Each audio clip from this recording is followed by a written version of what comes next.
ากันมาฮอดแล้วเนาะพอดีน้ำลงหมอแม่คมอ่ะบอกเสือทิท่ามันมืดก็เนาะเขาว่าเราจังสีมุดไปเลยเอาโคมดำน้ำมานำมาเราได้บุเห็นปลาหลายมาแต่ละเทื่อนี่ปลาแถวนี้หลาย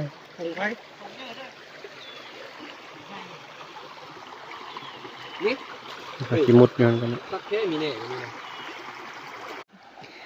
เริ่มมุดแล้วเนาะมุดในปิงก่อน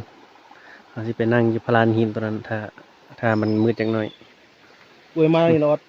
ผู้ใดก็กองกลจุดปูดเลยเนี่ยน้ำก็เย็นเย็นน้ำก็ได้แน่แล้ว